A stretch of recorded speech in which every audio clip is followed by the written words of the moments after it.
Nzambe se moko ya solo pe ya bomoi apambola bino banso na kombo oyo ezali likolo ya bakombo nyonso Yesu Kristo. Nazali kotondo Tata Nzambe botondi po ete yende apesinga libaku oyo nakoka kosolola na bino maimatali liloba lia ye. Bino bae bolingaka ye pe bolingaka liloba lia ye. Ezali ngai wa bino ndeko Tito Ngbanda. Boye bolamu na émission Que dit la parole de Dieu. Liloba lia Nzambe elobi nini. Lelo tokotala makomi po ete to yanola na mutuna moye. Pona nini Nzambe mokeli ayokaka losambo to losambo na yote? Tina nini Nzambe mokeli ayokaka balosambo na yote? Liloba lia Nzambe ezoloba nini na mutuna moyi? Tokokende na liloba lia Nzambe po ete tokwa kozwa eyano na mutuna mwa biso. Bokamata Biblia na bino pe tokende na elongo na buku ya Esaïe chapitre 59. Esaïe 59 tokotanga verset moko pe na oya mibali. Verset ya yambo elobi nini? Te loboko ya Yahweh ezali mokuse te po ekoka kobikisa. Litori na ye to matoi maye mazali pe makasi te po na koyoka. Loboko ya Yahweh. Awa Yahweh ezali éternel, awa ezali Jéhovah pardon. Jéhovah elingi koloba Nzambe na relation na ekelamu na ye. Jéhovah. Donc loboko ya Jéhovah eza mokuse te po ebikisa. Ezali iloko tobengi na lopoto ezali figure de rhétorique. Oye babengi yango condescension. Ezali ko attribuer na Nzambe ba caractéristique ya mutu, caractéristique humaine. Boyebi ete Nzambe azali na loboko te. Pona nini? Po ete Nzambe aza elimu. Okoyi komona ye te, kosimbe na maboko te, koyoka solo na ye te, azali elimu. Kasi Nzambe azopesa ba figure wana de rhétorique po souligner eloko ezali important pona ye. Loboko ya Jéhovah ezali mokuse te po ebikisa. Yahweh Jéhovah Nzambe oyo aza na relation na ekelamu na ye, azali capable ya kobikisa. Et puis litoi na ye to matoi maye mazali makasi te po na koyoka. Nzambe aza na matoi mangbongi te.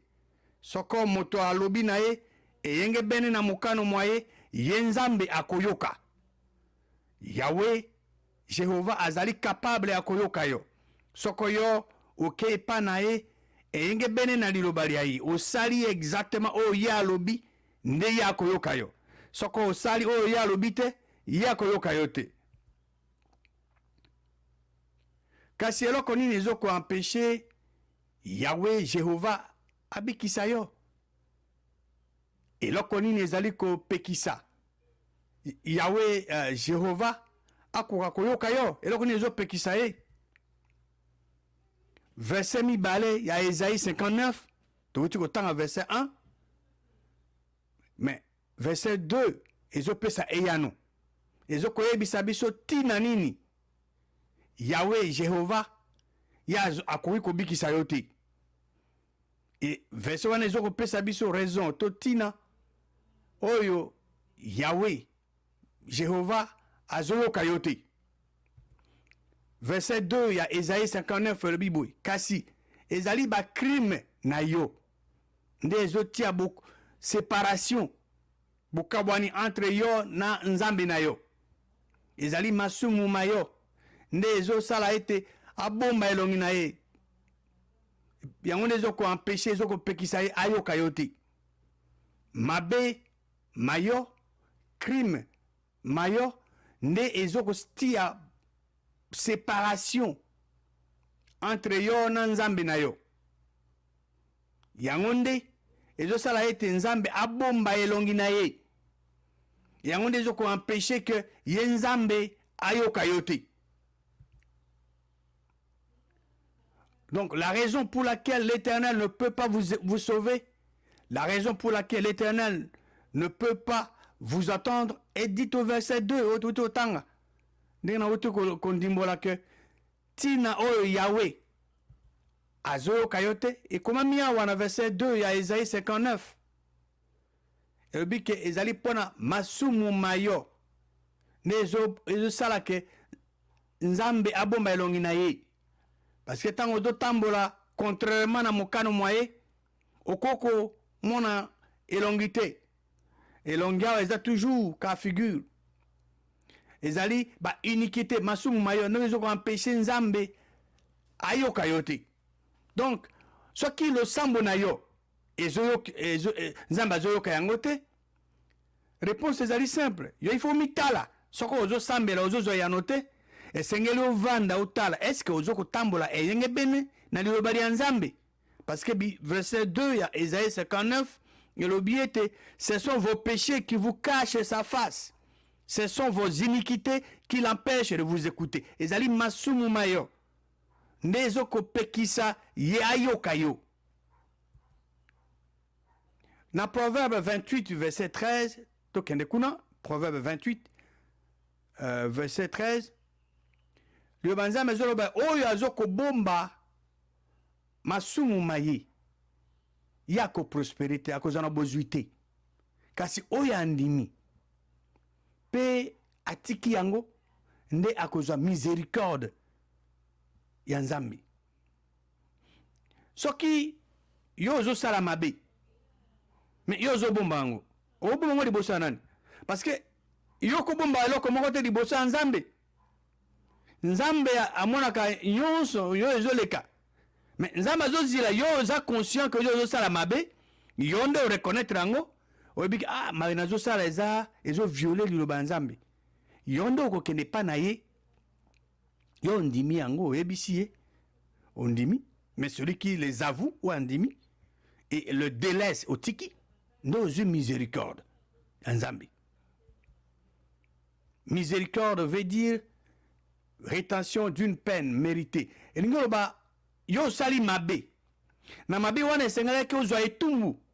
Mais nzambe asali de sorte que etumbu wana ozwa yango te. Yango wana babenga miséricorde ya nzambe. Eloko nini esengeli osala po ete okoka kosala lisumu contre nzambe te. Eloko nini esengeli osala po ete okoka kosala lisumu te contre nzambe to Yahweh Jéhovah. Toke na book Psaume 119 verset 11. Na Psaume 119 verset 11, roi David, l'homme selon le cœur de Dieu, azoloba eloko nini azala kosala po ete akoka kosala lisumu contre nzambe mokili te. Eloko nini azala kosala alobi naza kotia liloba na motema mwa ngai. J'essaie azoko serrer liloba ya nzambe na motema mwa ye po ete akoka kosala lisumu contre nzambe te. Aza kolobela yango nzambe na losambo na ye. Motema awa ezali motema epesa epompaka biso makila te. Motema awa liloba nzambe ezoloba ezali motema ezali siège ya vie personnelle ya moto. Nzambe tanga azotala na motema wana azoluka eloko liloba na ye na kati ya motema wana. Motema wana ezali esika oyo ezwaka ba information nyonso ezala malamu to ya mabe to trier. Oyo tolingi tosalela yango nde yango nde tozozwa ba action sur yango na motema wana. Na motema tobombaka makambo mosusu tolingi meme teke to partager na moto mosusu. Motema wana nzambe alukaka. Donc, David alobi, j'essaie ta parole dans mon cœur afin de ne pas pécher contre toi. Azolo bango na nzambe. Soko lingo sa lisumu contre Jéhovah te, Yahweh Jéhovah te, et sengeli o serré liloba ya nzambe na kati ya motema mwa yo po ete ozala capable ya se rappeler na yango po okoka kotambola eyenge bene na yango. Pona kosala ndenge wana esengeli obanda kotanga liloba lya Nzambe mokolo na mokolo. Botangi ya liloba lya Nzambe mokolo na mokolo ekolingisa yo ozala capable ya kosere liloba lya Nzambe na kati ya motema mwa yo. Alors tango yo kozala devant situation oyo zabula azotante yo, okozala capable de se rappeler na liloba lya Nzambe po ete okoka kotambola eyenge bene na liloba lya Nzambe. Tokamata ndakisa ya moto oyo azali na ezaleli ya koyiba. Koyiba ezali lisumu. Nzambe alingi teke bato bayiba. Alors soko olingi osala lisumu contre Nzambe te, yo moto ozana ezalela koyiba, tika koyiba. Eloko oyo Ephésiens 4 ezoloba yango wana. Ephésiens chapitre 4 verset 28. Ephésiens 4 28 elobi nini? Que oyo azalaki koyiba ayiba lisusu te, kasi asala na bosalaka na loboko na ye eloko eza malamu po ete azwa oyo akoki kopesa na oyo aza na kati ya besoin. Que celui qui dérobait ne dérobe plus. Oyo azali koyiba ayiba lisusu te. Liloba Nzambe elobi te ete oyo azalaki koyiba asambela Nzambe po atika koyiba te. Liloba Nzambe elobi ndenge wana te. Liloba Nzambe elobi te ke lokali yo ozalaki na habitude ya koyiba yo sambela Nzambe po Nzambe asalisa otika koyiba te. Nzambe asi alobi oyo azali koyiba atika koyiba. Yo otangi yango otina mayele mayo. Tango zabulu ye ayebisi yo yiba, yo oyebisi ye, oyebisi zabulu na kati ya mayele mayo.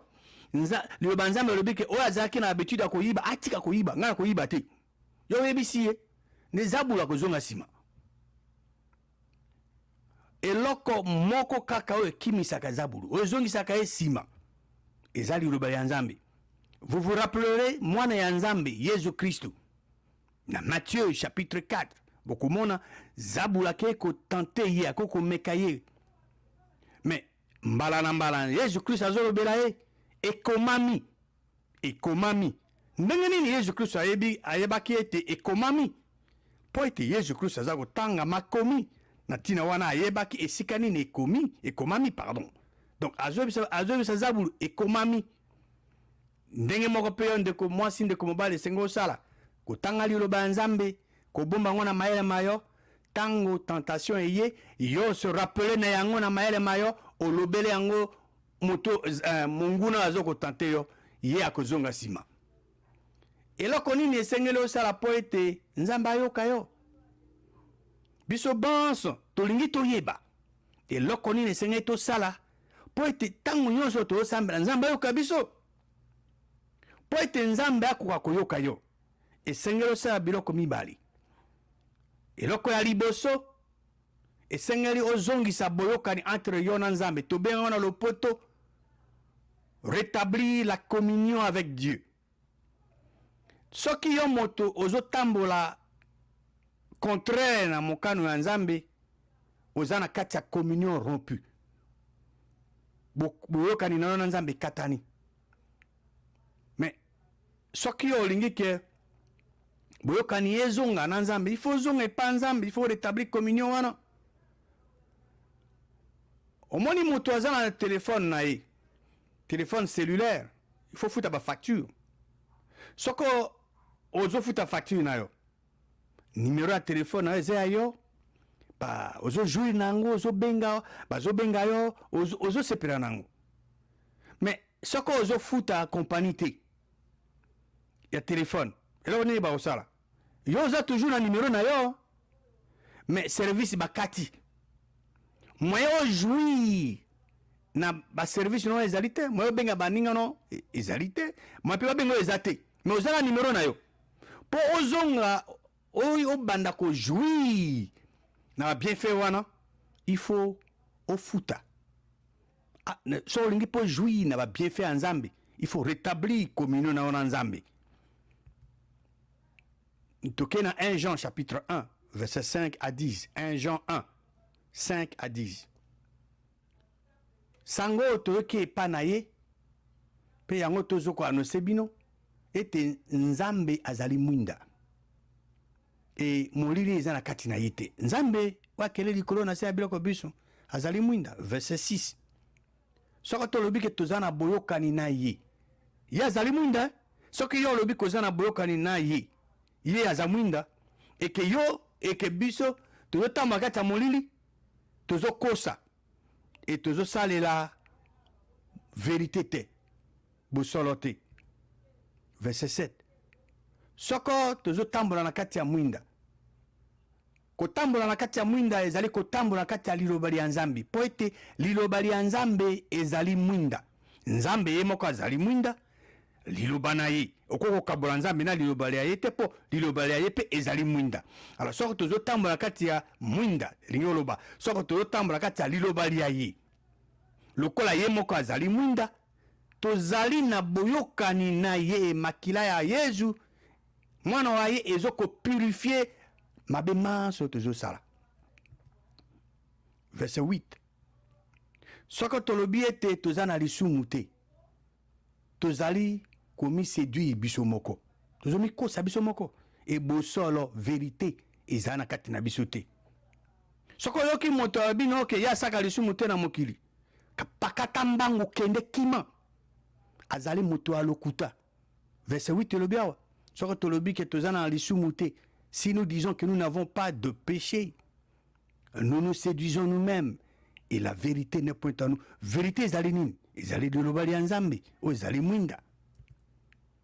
Verset 9. Soko totubeli masumu mabiso. Ye nzambe azali fidèle pe juste.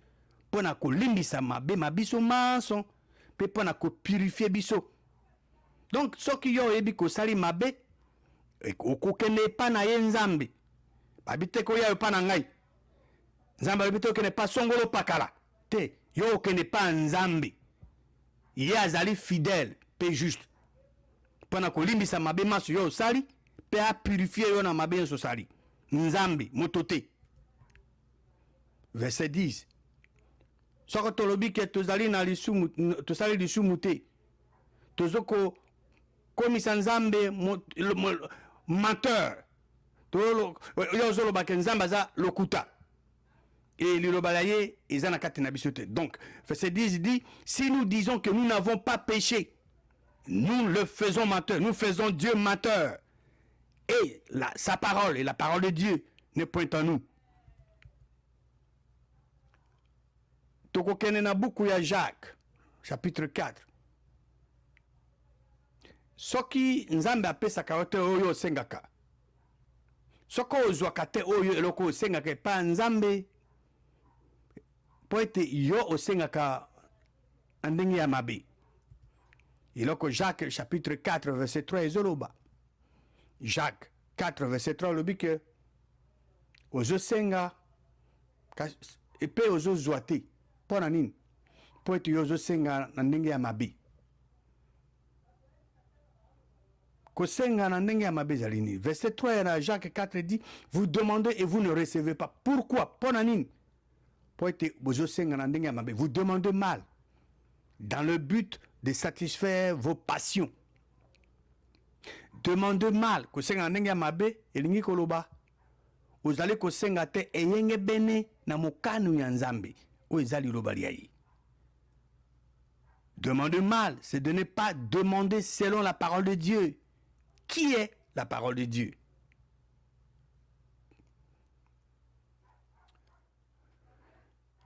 Si vous voulez, ce qu'on dit que ozwa, oyo senga pa nzambe mokili.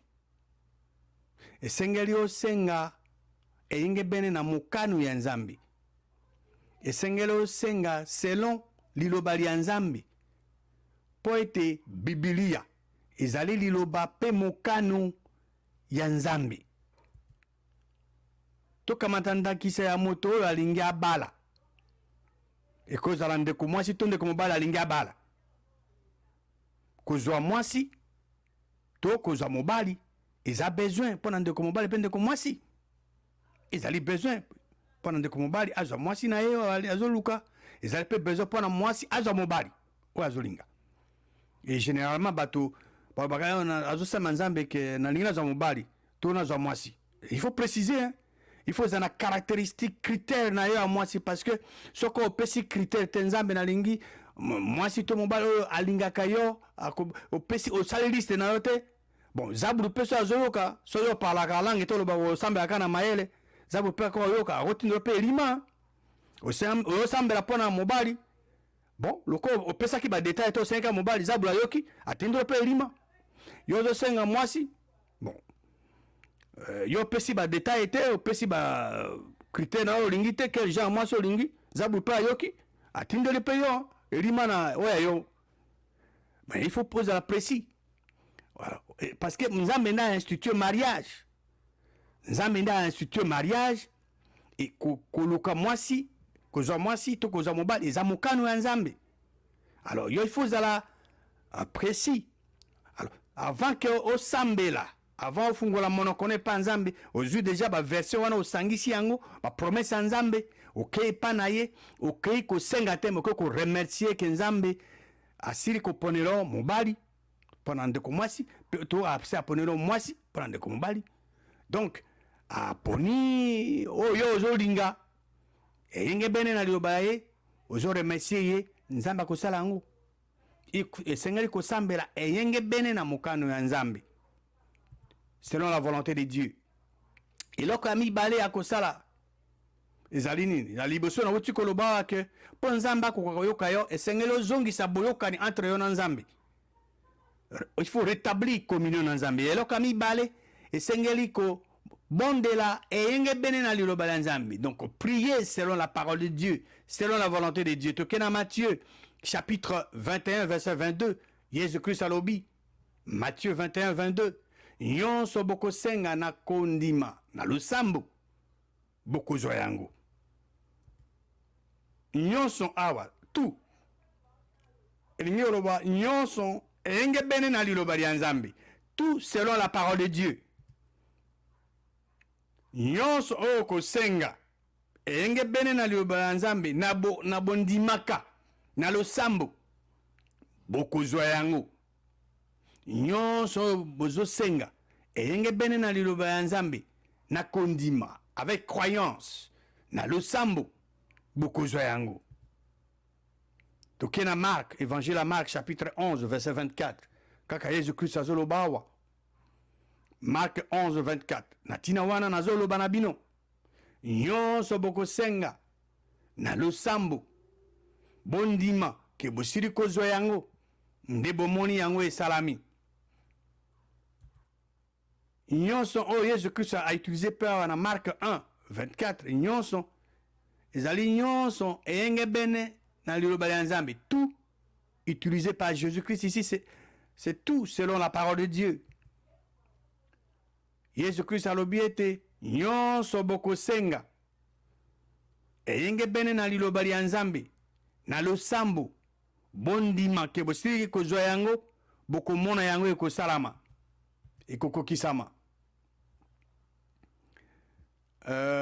Tokene na 1 Jean, pardon, na épître Jean, 1 Jean chapitre 5. 1 Jean chapitre 5. Soko olingi ke nzambe ayoka yo, esengeli osenga eyenge bene na mokano ya nzambe. Soko olingi nzambe ayoka yo, esengeli osenga eyenge bene na mokano na ye. 1 Jean 5 verset 14 à 15. Verset 14 lobi nini? Tozali na assurance epai ya ye nzambe mokili ete soko tosengi eloko eyenge bene na mokano mwaye ya azoyoka biso. Po nzambe ayoka yo, il faut senga eyenge bene na mokano na ye. Soko osengi eloko selon mokano ya nzambe, nzambe azoyoka yo. E soko osengi eloko oyo ezali eyenge bene na mokano ya nzambe te, nzambe azoyoka yo te. Yango wana bato mingi babondelaka bazwaka eyano te na losambo na bango, po ete bazosambela te eyenge bene na mokano ya nzambe, bazali kosambela te eyenge bene na liloba ya nzambe. Mokano ya nzambe ezali liloba ya ye. Biblia ezali liloba pe mokano ya nzambe. Verset 15. et soko toyebi ete ye nzambe azoyoka parce que yo sengi yenge bene na mokano mwaye soko toyebi ke nzambe azoyoka eloko oyo tosengi toyebi ete tosili deja kozwa eloko oyo tosengi soko yo oyebi ke nzambe azoyoka yo soko oyebi ete eloko oyo osengi selon liloba ya nzambe selon mokano ya nzambe eke nzambe azoyoka yo oyebi ete eloko oyo osengi ozali suri kosi ozwi yango deja. Et la meilleure façon ya kosambela nzambe ekomami na livre ya Romain. Ezali prière na elimu, le sambo na elimu, ezali ko parler en langue. Rappelez-vous, ba apôtre na jour ya Pentecôte, tango bazwaki elimu esantu. Eloko ya liboso basaki nini? Ba parler en langue, ezalaki manifestation du Saint-Esprit. Ba adorer nzambe na elimu. Ba kumisi nzambe na elimu. Tokene na livre à Romains chapitre, épître à Romains chapitre 8. Romains 8, verset 26 na P27. Abi, de même aussi, elimu, ezoko sali sabiso na botao na biso, na faiblesse na biso. Poto, botao na biso. Po ete to yebi eloko, esengele to senga te na balo sambo na biso. Verset 26, il y a Romains 8, lobi que, de même aussi, l'esprit nous aide dans notre faiblesse. Elimu, ezo sali sabiso, na botao na biso, na faiblesse na biso. Donc, faiblesse na biso ezali nini? Suite à verset zoloba. Elobi nini? Suite à verset, je peux sa réponse. Elobi ete, po ete toye bakate eloko nini sengeli to senga na balo sambo na biso. Car nous ne savons pas ce qui nous convient de demander dans nos prières. C'est ça notre faiblesse. Kasi elimu yango moko yango ndezoko intercéder pour na biso. Naba soupir inexprimable.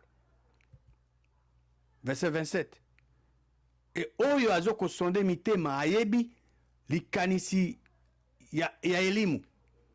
Zambi ezali selon ye nzambe ne ezako intercéder pona banani en faveur à banani ya basantu. Verset 27 ya Romains 8 elobi que et celui qui sonde leur cœur. Nani azoko sonde mitema. Oyo azo sonde mitema ezali nzambe mokili. Pendant que sukisa eloko nini ezoko empêcher nzambe mokeli ayoka balo sambo na yo toutaki ke na liloba nzambe tomonaki yango ezali ba crime nde ezotia séparation entre yo ba crime na yo nde ezotia séparation entre yo na nzambe na yo ezali masumu ma yo nde ezoko bomba elongi ya nzambe ezoko empêcher nzambe ayoka yo eloko nini esengeli osala po ete okoka kosala lisumu te contre Yahweh Jéhovah. Soko olingi osala lisumu te contre Yahweh esengeli osere liloba ya nzambe na kati ya motema mwa yo. Eloko nini esengeli osala po ete Yahweh Jéhovah nzambe mokili akoka koyoka yo. Po ete nzambe mokili Yahweh Jéhovah akoka koyoka yo esengeli osala biloko mibale. Tomonaki eloko ya liboso ya kosala esengeli ozongisa boyokani, rétablir la communion na nzambe. Et la deuxième chose eloko ya mibale ya kosala esengeli kosambela eyenge bene na liloba ya nzambe, kosambela eyenge bene na mokano ya nzambe. E Biblia ezali mokano pe liloba ya nzambe. E lolenge ya malamu ya kobondela nzambe mokili ekomami tomonani yango na buku ya Romain ezali kosambela na elimu ko parler en langue et parler en langue ezali prière parfaite yango nde tomonaki yango wana ezali eyano oyo topesi na motuna mwa biso ya lelo eloko nini ezali koempêche nzambe mokili ayoka balusambo na yo nzambe oyo ya solo oyo akela likolo na se na biloko biso apambola bino banso na kombo ya mokonzi na biso Yesu Kristo.